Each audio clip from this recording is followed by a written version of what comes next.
ఒకరోజు యుద్ధకాండలో ఇంద్రజిత్ యుద్ధం చేశాడు. యుద్ధం చేసినప్పుడు వానర సైన్యంలో ఎవ్వరూ లేచి నిలబడడానికి వీలు లేకుండా రామచంద్రమూర్తి అంతటి వాడు నిలబడిన తీరుని వాల్మీకి మహర్షి వర్ణించారు. వడగళ్ల వానలో నిలబడిన వాడిలా ఉన్నాడు రాముడు అన్నారు. ఒక వానరుణ్ణి కాదు, కొన్ని కోట్ల మంది వానరుల్ని, 84 కోట్ల మంది వానరుల్ని అని నాకు జ్ఞాపకం. ఆకాశంలో మేఘాల చాట్న ఉండి ఎప్పుడు బాణం తీశాడో ఎప్పుడు బాణం వేశాడో తెలియకుండా అందరి శరీరంలోనూ బాణాల ములుకులు విరిగిపోయాయి. కొన్ని లక్షల మంది చనిపోయారు.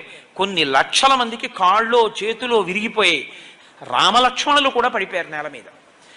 ఆ పడిపోయిన రోజున బ్రహ్మాస్త్రానికి కట్టుబడడు కాబట్టి ఇంద్రజిత్ బ్రహ్మాస్త్రం వేసి వెళ్ళిపోతే హనుమ ఒక్కరే బ్రహ్మాస్త్రమునకు కట్టుబడరు కాబట్టి ఆయన లేచారు.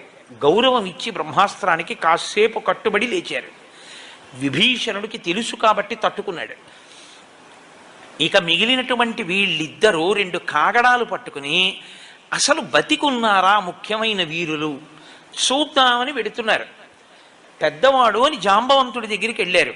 కనురెప్ప పైకెత్తడానికి లేదు జాంబవంతుడికి, అలా కొట్టేశాడు ఇంద్రజిత్. పడిపోయి ఉన్నాడు ఆయన పెద్దవాడు. కాగడాలు పట్టుకుని వెళ్ళి విభీషణుడు అన్నాడు, తాతా కుశలమా అని అడిగాడు. అంటే జాంబవంతుడు అన్నాడు, హనుమ కుశలమా అని అడిగాడు. అడిగితే విభీషణుడు అన్నాడు, తాత రామలక్ష్మణులు కుశలమా అని అడగవలసింది నువ్వు అలా అడగలేదు. నువ్వు అలా అడగకుండా హనుమ కుశలమా అని అడుగుతున్నావు, పొరపాటు పడ్డావా అన్నారు. అంటే జాంబవంతుడు అన్నాడు, నేను పొరపాటు పడి అడగలేదు, పూర్తి స్వస్థతతో ఈ మాట చెప్తున్నాను నేను. ఎందుకో తెలుసా, ఆ హనుమ ప్రాణాలతో కాని ఉన్నారా మనందరం ఉన్నట్లే. హనుమజ్జుజ్జిత ప్రాణే జీవంతోపి వయం హతాహ.